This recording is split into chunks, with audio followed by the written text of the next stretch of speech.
जय श्री बालाजी। नया वर्ष आप सबको मुबारक हो।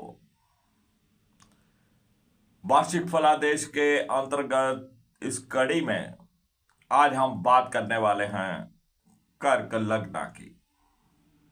कर्क लग्न के लिए कौन कौन से ग्रह कहां कहां पर स्थित रहेंगे वर्ष भर और क्या फल देंगे, क्या सावधानियां बरतनी है, क्या उपाय करने हैं, इन्हीं के ऊपर हम चर्चा करेंगे। और अच्छे बुरे योग जो भी बने उनकी क्या क्या डेट्स रह सकती हैं, उन डेट्स का भी वर्णन करूंगा जहां पे आपको सावधानियां बरतनी है। या अच्छा समय है तो आपको वहां पे कुछ अच्छे एफर्ट्स करने हैं ताकि आपको लाभ हो सके।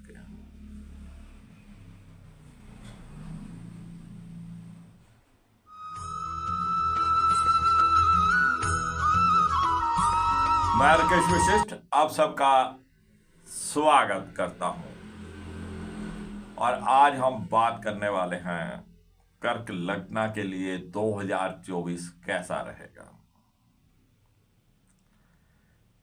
कर्क लग्न के अष्टम भाव में शनिदेव गोचर करेंगे जैसे ही 2024 शुरू होगा और पूरा वर्ष यहीं पे रहेंगे। और जिनकी कर्क राशि है उनके लिए भी शनि का ढैया चल रहा है। वर्ष के शुरू से ही राहुदेव कर्क लग्न के नवम भाव में गोचर किए हुए हैं। पूरा वर्ष राहुदेव यहीं रहने वाले हैं। बृहस्पति देव दसम भाव में गोचर किए हुए हैं और ये बृहस्पति का गोचर दसम भाव में 31 अप्रैल 2024 तक रहेगा। उसके बाद बृहस्पति देव 1 मई 2024 को वृषभ राशि में गोचर करेंगे जो कि कर्क लग्न के एकादश भाव में रहेगी। तो बड़े ग्रहों की जो स्थिति रहने वाली है और जो हर महीने ग्रह बदलते हैं शेष ग्रह, उनकी वीडियोस हम बना के आपके सामने जब भी ग्रह बदलते हैं देते रहते हैं, सावधानियां बरताते रहते हैं, उसका फलादेश बताते रहते हैं। लेकिन अब यहां पे कर्क लग्न के लिए विशेष क्या ध्यान देना है। देखिए, शनि जो है वो सप्तम भाव और अष्टम भाव के स्वामी होते हैं और अष्टम भाव में ही गोचर कर रहे हैं। शनि अष्टम भाव में दीर्घायु तो देते हैं लेकिन चोट का भय यहां पे बना रहता है। एक्सीडेंट के चांसेस यहां पे बने रहते हैं। जब भी मंगल जैसे ग्रह उसके साथ मिलेंगे, उसके सामने आएंगे, जब मंगल के साथ षडाष्टक अष्टाष्टक योग बनेगा तब ये स्थितियां गंभीर हो जाएंगे। अब शनि देव यहीं पे रहने वाले हैं पूरा वर्ष और जहां से शनि की जो तृतीय दृष्टि है वो दसम भाव के ऊपर रहेगी, वहां मेष राशि पड़ती है और वहां शनि नीच हो जाते हैं। यानी कि व्यापार के क्षेत्र में भी कहीं ना कहीं कुछ ना कुछ रुकावटें शनिदेव देंगे। जरा व्यापार की स्पीड को बहुत स्लो रखेंगे, कुछ परेशानियां यहां पर देंगे।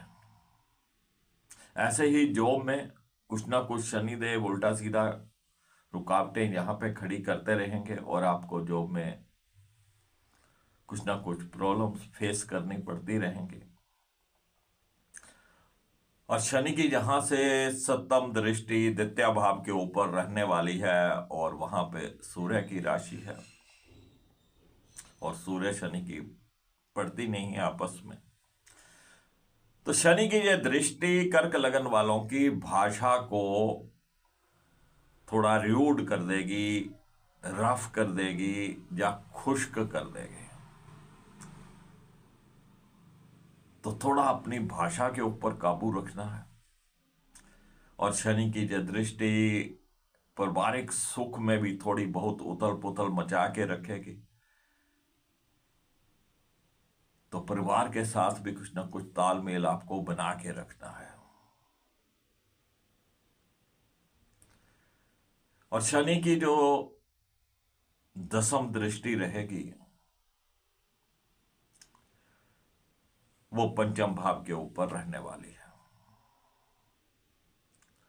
और पंचम भाव हमारी संतान का है, वहां पर भी वृश्चिक राशि है, विद्यार्थियों की स्टडी का है, विद्या का है। तो स्थिति बहुत अच्छी नहीं है, वहां पर भी शनिदेव कुछ अच्छा नहीं करने वाले हैं। तो शनि का यहाँ पे कुछ ना कुछ दान पूजन आपको करते रहना है। जिनकी कर्क राशि भी है और कर्क लगन भी है, उनको तो शनिदेव के मंदिर जाकर काले उड़द का और सरसों का तेल शनिदेव के चरणों में चढ़ा देना चाहिए और उनके मंत्र का उच्चारण करना चाहिए। रोग चोट से उनको प्रार्थना करें कि हमें मुक्ति दें। आप सूखे काले चने सरसों के तेल में फ्राई करके वो भी बांट सकते हैं।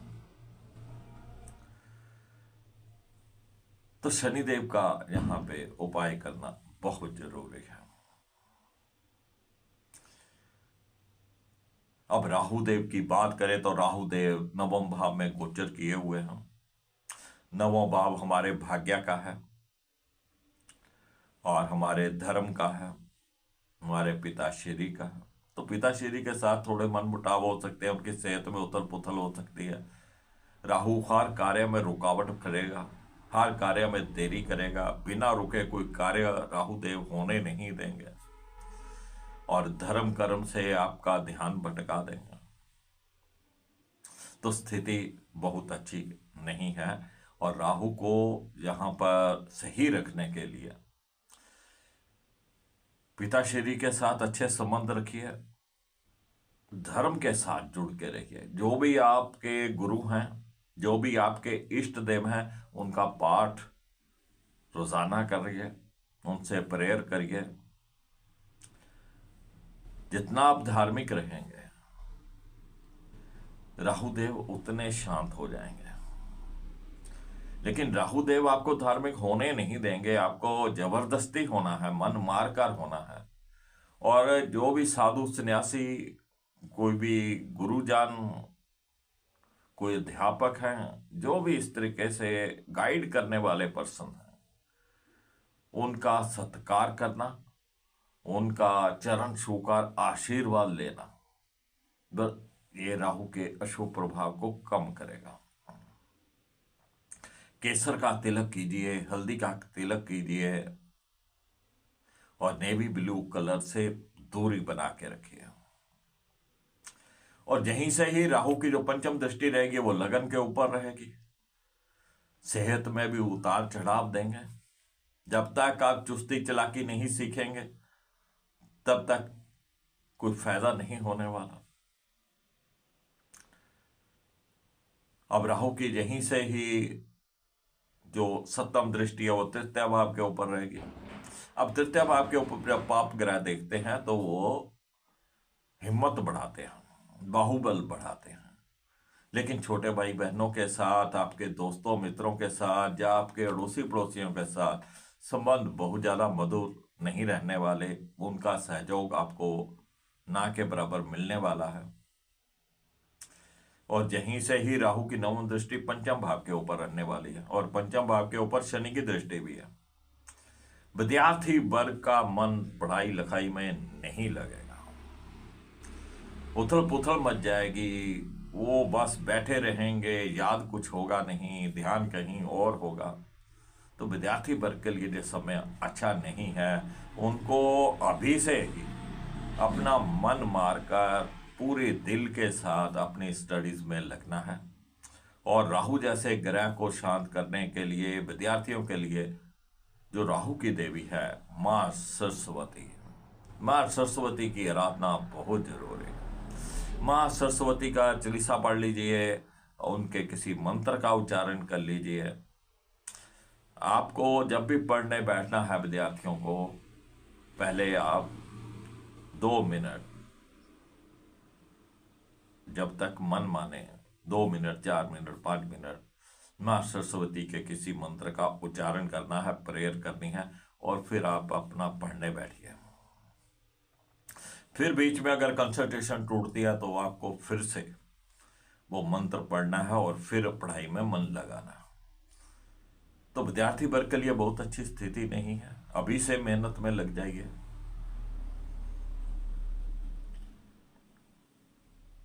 संतान पक्ष से भी माता पिता को बहुत अच्छी खुशी नहीं मिलने वाली। संतान कहने से बाहर हो सकती है, आपके आगे बोलने लग जाए, जुबान लड़ाने लग जाए, कहे कुछ और करे कुछ और, तो संतान की तरफ से भी शिकायतें और संतान की तरफ से प्रसन्नता जो राहु शनि की दृष्टि नहीं देने वाली। और जो महिलाएं प्रेग्नेंट हैं उनको बहुत अलर्ट रहना है। ये राहु शनि की दृष्टि कुछ भी मिस हैपनिंग, मिस कैरेज करवा सकती है।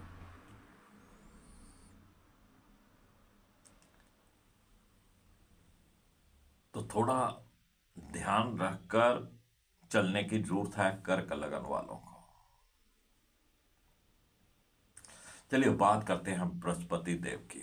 बृहस्पति कर्क लगन के लिए छठे भाव के भी स्वामी होते हैं, और छठे भाव के स्वामी होने के साथ साथ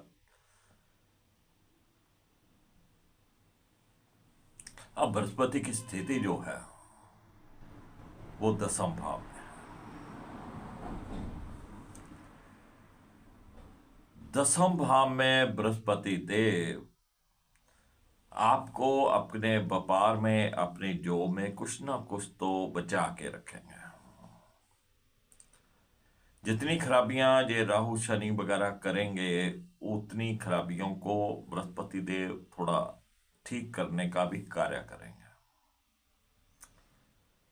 और कारोबार में थोड़ा आपको जॉब में थोड़ा ध्यान देना है। और जब शनि देव खराब होते हैं तब आपको अपने कर्मा की तरफ ध्यान देना है।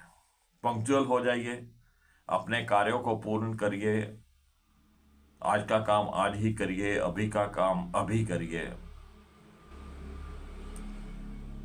लेकिन बृहस्पति देव यहां पर हैं तो बहुत बड़ा खतरा नहीं है। लेकिन बृहस्पति छठे भाव के भी स्वामी है, और छठे भाव के ऊपर बृहस्पति देव की दृष्टि भी रहनी है, तो कोई ना कोई डिस्प्यूट भी हो सकता है।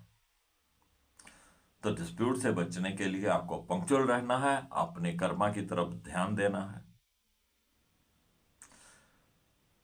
और ऐसे समय में अगर आप कोई सफेद रंग की कैप अपने सिर के ऊपर पहनेंगे तो अति उत्तम रहेगा। कभी आपको किसी नहर से या किसी नदी के से क्रॉस करना हो तो तांबे का पैसा आपको चलते पानी में जल प्रवाह करना है।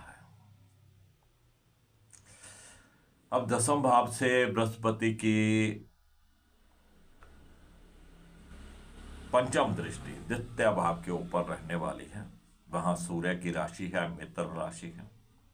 अब जितना यहां से शनि आपको खराब कर रहे हैं, बृहस्पति देव उतना उसको अच्छा करेंगे। तो बृहस्पति जब सूर्य के या द्वितीय भाव को देखेंगे तो कुछ न कुछ पारिवारिक सुख जहां पे देंगे। अगर शनि आपकी बोलबानी के द्वारा कोई ग्रह क्लेश करवाएंगे तो बृहस्पति देव कहीं ना कहीं उस क्लेश को ज्यादा नहीं बढ़ने देंगे, किसी न किसी तरीके से शांत करवा देंगे। कुछ ना कुछ सेविंग्स भी बृहस्पति देव यहाँ पे आपको करवा देंगे। और कहीं ना कहीं आपकी वाणी जो रूड हो गई है, और जब आपको आप बोल तो देंगे फिर महसूस करेंगे कि यार ये मैंने ये क्या बोल दिया, लेकिन बृहस्पति देव उसका पश्चाताप भी देंगे और आपको पोलाइटली बोलने के लिए भी समझाएंगे। और दसम भाव से बृहस्पति की जो सप्तम दृष्टि है वो चतुर्भाव के ऊपर रहने वाली है। जब चतुर्भाव पे दृष्टि जाएगी तो घर परिवार का सुख, माता श्री का सुख, भूमि भवन वाहन का सुख आपको पूर्ण मिलने वाला। कोई प्लॉट लेना चाहते थे, कोई घर लेना चाहते थे, फ्लैट लेना चाहते थे, गाड़ी लेना चाहते थे, या घर के कोई भी सुख का साधन लेना चाहते थे, टीवी लेना है, फ्रिज लेना है, एसी लेना है, तो इस तरीके की कोई भी वस्तु है बृहस्पति देव आपको आसानी से दिलवा देंगे। और बृहस्पति देव की नवम दृष्टि जो है वो छठे भाव के ऊपर रहने वाली है। छठा भाव डिस्प्यूट से संबंधित है। कोई भी कोर्ट केस चल रहा हो, कोई आपका डिस्प्यूट चल रहा हो, बृहस्पति देव कुछ ना कुछ समझौता करवा देंगे। लेकिन ये बृहस्पति देव की जो स्थिति है ये सिर्फ 31 अप्रैल तक रहने वाली है। 31 अप्रैल के बाद बृहस्पति देव एकादश भाव में चले जाएंगे, जो कि वृष राशि वहां पे पड़ती है। वृष राशि में बृहस्पति देव आय के नए साधन खोलेंगे। वहां पर किसी ने, अगर आपने नई जॉब के लिए अप्लाई कर रखा हो, कुछ डॉक्यूमेंट्स या रिज्यूम दे रखा हो, तो वहां पे कुछ ना कुछ जॉब मिलने की संभावनाएं हैं। और जो आपके बड़े भाई बहन हैं उनके साथ आपके संबंध पहले से बेहतर हो जाएंगे, और आपकी जो जायज इच्छाएं होंगी वो भी यहां पर पूरी होंगी। अब बृहस्पति देव की जहां से पंचम दृष्टि तृतीय भाव पे रहेगी, छोटे भाई बहनों का सहयोग मिलेगा, उनके साथ संबंध पहले से बेहतर हो जाएंगे। जितना राहु देव खराब करेंगे अब बृहस्पति देव उतना उसको ठीक करेंगे। और दोस्तों मित्रों के साथ, अड़ोसी पड़ोसियों के साथ भी संबंध पहले से बेहतर हो जाएंगे। अब जो राहु देव संतान भाव को खराब कर रहे थे, शनिदेव और राहु देव, अब उनका बचाव करने के लिए बृहस्पति देव आ जाएंगे। लेकिन विद्यार्थी वर्ग के लिए समझने की बात यह है कि एग्जाम आपके तो मार्च अप्रैल में हो चुके होंगे। अब बृहस्पति देव विद्यार्थी वर्ग को देखेंगे, पंचम भाव को, तो विद्यार्थियों में थोड़ा शौक जागेगा कि हाँ यार मुझे पढ़ना है, मुझे कुछ याद करना है। यहाँ पे थोड़ा उनका मन लगने लगेगा अपनी स्टडीज में, कुछ आउटपुट भी वो निकालने लगेंगे। और जहाँ पे जिनकी संतान पहले कहने से बाहर थी, जो संतान सुख नहीं मिल रहा था, वो अब मिलने लगेगा। कुछ ना कुछ बच्चों को समझ आ जाएगी और वो अपने माता पिता का थोड़ा बहुत कहना मानने लग जाएंगे, थोड़ा बहुत अच्छा कार्य करने लग जाएंगे। लेकिन जो महिलाएं प्रेग्नेंट हैं उनके ऊपर से खतरा तो बना रहेगा, लेकिन वो खतरे की जो घंटी थी अब वो थोड़ी कम हो जाएगी। तो बृहस्पति की जो स्थिति जहां पे रहने वाली है, बहुत बढ़िया जो गोचर कर्क लगना के लिए नहीं है, लेकिन काम चलाऊ है। आप चंद्रमा को मजबूत रखिएगा, शिवलिंग के ऊपर जल चढ़ाइएगा। जितने चंद्रमा को आप अच्छा रखेंगे, चंद्रमा रोज बदलते हैं, यानी कि 2.25 दिन के बाद बदल जाते हैं। तो चंद्रमा जैसे जैसे अच्छे ग्रहों के साथ संबंध बनाएंगे आपको लाभ की संभावनाएं बनेंगी। लेकिन चंद्रमा का मजबूत होना बहुत जरूरी है। और चंद्रमा मजबूत होंगे शिवलिंग के ऊपर जल चढ़ाने से, शिव भगवान शंकर की आराधना करने थे। जैसे जैसे आप भगवान शंकर की आराधना करेंगे, शनि देव भी अपना अशुभ प्रभाव छोड़ने लगेंगे, क्योंकि शनि देव के गुरु हैं भगवान शंकर। भगवान शंकर की आराधना करेंगे, जब आप भगवान शंकर की आराधना करेंगे तो शनि देव अपने आप सही होने लगेंगे। जब शनि देव सही होने लगेंगे तो राहु देव भी सही होने लगेंगे। अब कुछ तिथियां मैं यहां पे देने वाला हूं, क्योंकि कर्क लग्न के लिए सबसे अच्छा प्लैनेट जो होता है वो मंगल होता है, जो कि योग कारका होता है। और योग कारका एक ऐसे प्लैनेट होता है जो अकेला ही राजयोग बना देता है। लेकिन मंगल की जहां पे स्थिति कब अच्छी रहने वाली है या कब बुरी रहने वाली है, उसके ऊपर थोड़ी सी चर्चा हम करने वाले हैं। जैसे ही ये वर्ष शुरू होगा, मंगल देव की स्थिति 5 फरवरी तक धनु राशि में रहने वाली है। और धनु राशि छठे भाव में पड़ती है, तो ये समय जो है विद्यार्थी वर्ग के लिए बहुत अच्छा नहीं कह सकते, क्योंकि पंचम भाव का स्वामी छठे चला गया है। तो यहां पर आपको गुड़ का दान करना है। छोटी कन्याओं को, जो 8-9 साल से छोटी कन्याएं हों, उनको मीठा दूध पिलाइए। तो यहाँ पे कुछ ना कुछ आपको ये उपाय करना बहुत जरूरी हो जाएगा।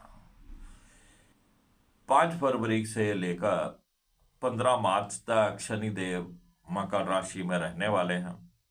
यहाँ पे ये उच्च के हो जाएंगे, तो थोड़ा बहुत यहाँ पे विद्यार्थियों को राहत की सांस मिलने वाली है। और इसके बाद 31 मार्च तक मंगल देव अष्टम भाव में चले जाएंगे, शनि के साथ चले जाएंगे। तो जब मंगल देव अष्टम भाव में चले जाएंगे तो स्थिति बहुत खतरनाक हो जाएगी। पंचम भाव का स्वामी अष्टम है शनि के साथ। जो महिलाएं प्रेग्नेंट हैं उनको तब बहुत सावधानी बरतनी है। कोई चोट लग सकती है, मिसकैरेज होने की संभावनाएं बन जाएंगी। और जो विद्यार्थी वर्ग है उनको भी बहुत ध्यान देना है। ये समय में आपका पढ़ाई लिखाई से मन उठ सकता है। अब फिर बृहस्पति देव राशि बदलेंगे, जब वो मीन राशि में आएंगे तब वो राहु के साथ रहेंगे, के साथ मिलकर अंगारक योग बनाएंगे। तो ये स्थिति भी बहुत ज्यादा अच्छी नहीं है। गुड़ का दान करिएगा। भाइयों के साथ आपको अपने संबंध अच्छे रखने हैं। हनुमान चालीसा पढ़िएगा, मां दुर्गा का चालीसा पढ़िएगा। लेकिन इसके उपरांत जब बृहस्पति देव के साथ मंगल मिलेंगे 1 जून से लेकर 12 जुलाई तक, मंगल मेष राशि में रहेंगे। यह समय अति उत्तम रहने वाला है। विद्यार्थी वर्ग के लिए बेहतरीन समय। आपकी संतान कहने में रहेगी, आपकी संतान आज्ञाकारी हो जाएगी। विद्यार्थी अपने स्टडीज में बेहतरीन कमाल करेंगे, पढ़ाई लिखाई में मन लगेगा। प्रेम प्रसंग के मामलों में भी प्रेमी प्रेमिकाओं का मिलन होता रहेगा, एक दूसरे का सहयोग मिलेगा। और ये स्थिति कारोबार में भी बढ़ोतरी करेगी, आपकी जॉब में भी बढ़ोतरी करेगी। वहां पर बहुत अच्छा रिजल्ट जो होते हैं वो आपको मिलने वाले हैं कारोबार में और जॉब में। और अगर कोई जॉब के लिए आपने अप्लाई कर रखा था, कहीं डॉक्यूमेंट दे रखे थे, रिज्यूम दे रखा था, वहां से आपको जॉब की अपॉर्चुनिटी मिलने की पूरी संभावनाएं हैं। ये समय बेहतरीन समय रहने वाला है 1 जून से लेकर 12 जुलाई तक। उसके बाद बृहस्पति देव फिर 12 जुलाई से लेकर 26 अगस्त तक वृषभ राशि में चले जाएंगे। ये समय भी कुछ ना कुछ अच्छा रहने वाला है। वहां से भी मंगल की जो दृष्टि है वो पंचम भाव के ऊपर रहेगी। कारोबार का 10वें भाव का स्वामी योग के लाभ भाव में चला जाएगा, तो लाभ की संभावनाएं बढ़ जाएंगी। कारोबार और जॉब में आप बहुत अच्छा करेंगे। और मंगल की दृष्टि पंचम भाव पे रहने के कारण जो विद्यार्थी वर्ग है उनके लिए बेहतरीन समय रहने वाला है। लेकिन जो महिलाएं प्रेग्नेंट रहेंगी उनको सावधानी बरतनी बहुत जरूरी है, क्योंकि यहाँ पर 3 पापी ग्रहों की दृष्टि रहेगी और ऐसे समय में मिसकैरेज होने की संभावनाएं रहती हैं, या जो डिलीवरी होती है वो सर्जेरियन होती है। तो इन बातों का आपको ध्यान रखना है। जब भी यहाँ पे भी अच्छा समय हो उसका आपको लाभ लेना है। तो 26 अगस्त से लेकर 20 अक्टूबर तक मिथुन राशि में रहेंगे।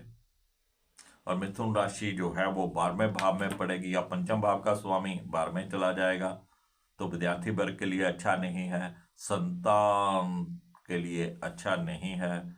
जो महिलाएं प्रेग्नेंट हैं उनको फिर अलर्ट रहना है। हाँ, लेकिन जो मल्टीनेशनल कंपनीज में जॉब करते हैं या इंपोर्ट एक्सपोर्ट का कार्य करते हैं उनके लिए कुछ फायदेमंद यहाँ पे हो सकता है। और जब ये समय आएगा आपका, तो ऐसे समय में आपको हलवा बनाना है मीठा। उसमें पानी की जगह पे आपको दूध डालना है। ये हलवा बनाकर आप किसी मंदिर गुरुद्वारे में भोग लगवाकर उसके बांटिएगा, तो मंगल देव अपना अशुभ प्रभाव देने से परहेज करेंगे। चलिए फ्रेंड, इसके बाद मैंने एक और तिथि आपको बतानी है। 20 अक्टूबर के बाद मंगल देव नीच के हो जाएंगे, लगन में आ जाएंगे। इसके ऊपर राहु की दृष्टि भी रहनी है, तो ये समय भी थोड़ा मुश्किल से निकलने वाला है। आपके अंदर ईगो, गुस्सा ज़्यादा आ जाएगा। विद्यार्थी वर्ग की कंसंट्रेशन टूट जाएगी। संतान पक्ष से भी कुछ बहुत ज़्यादा लाभ की संभावनाएं नहीं रहेंगी। तो थोड़ा अलर्ट होने कर चलने का समय है। कर्क लगना के लिए बहुत अच्छा समय नहीं है। बस दो ही काम करने हैं। कर्मा की तरफ ध्यान दीजिएगा, धार्मिक रहिएगा, शिवलिंग के ऊपर जल चढ़ाइएगा और हनुमान चालीसा, दुर्गा चालीसा का पाठ करिएगा, ताकि ये मंगल चंद्र आपको अच्छा प्रभाव दें और ये वर्ष आपका अच्छे से निकल जाए। फिर मिलेंगे एक नई जानकारी के साथ। नया साल आप सबको मुबारक हो। जय श्री बालाजी।